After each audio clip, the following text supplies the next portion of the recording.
Hello knife makers, or rather those who want to learn how to become a knife maker. Today guys, I'm here to give you a tip which is about forging. How should you harden your knives? How do you get them to the right point and temperature? I'll explain everything today, so stay tuned and don't forget. This is a series where we explain all the procedures here so you can make knives without having a lot of tools. So of course, just make sure to watch all the other videos that will be in the playlist. And of course, don't forget to subscribe to the channel because that way you help us out here. Today I'm here making some tempera. As you can see, that's why it's really hot. And I want to show you and talk a little bit about tempera.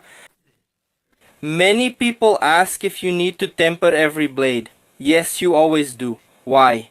Because if you take a steel that already has some kind of temper and work with it, the heat you generate when grinding this steel will make you lose that temper. And even so, usually the temper that comes with the steel is not ideal for you to use on your knife, so you will always have to temper it. But how do you do that? Well, you should use some tool, something that makes the steel dry and age a lot. I use a charcoal forge here, which is nothing more than a kind of concave container where I put charcoal inside. And the air is injected here by a really small hair dryer, injected through this pipe, which is a Carniola handle. And there are several little holes there. These holes inject air into the burning charcoal.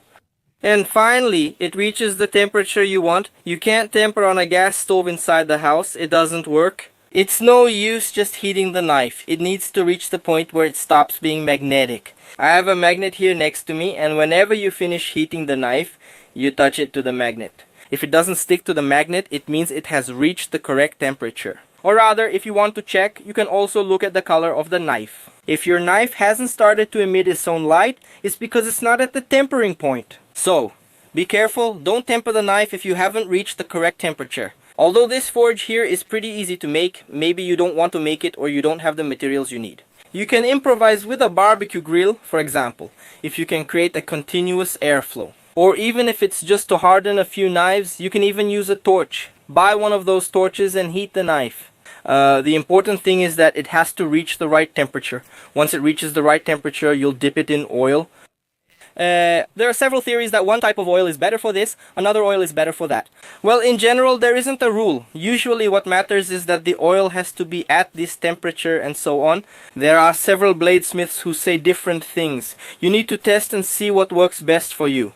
I personally use motor oil. You can also use diesel oil, and there are several other mixtures. Some people quench knives in water successfully, but it depends on the steel and other factors. So in general, you can start with the most basic, which is use motor oil. And then you keep researching more about it and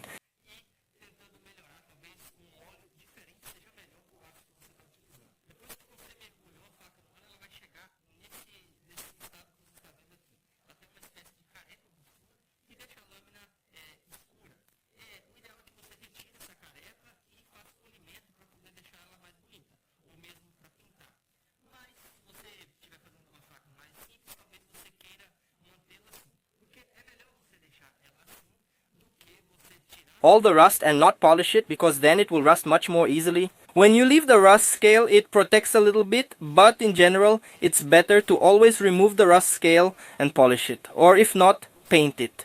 To make sure your blade is hardened, you can run a file over it. If the file isn't cutting, the steel is harder than the file. In other words, did you manage to reach the ideal hardening point? Of course, this ideal hardening point isn't the end of the process. You'll need to temper, but that's a separate process, so I'll cover it in another video. Just click here on the side where a playlist is showing up and you can click and watch. Several procedures you need to make knives at home, even if you have few tools. In general, leave a like. Subscribe, turn on notifications, and support the channel by clicking join. I'm MANIFACO. See you in the next video.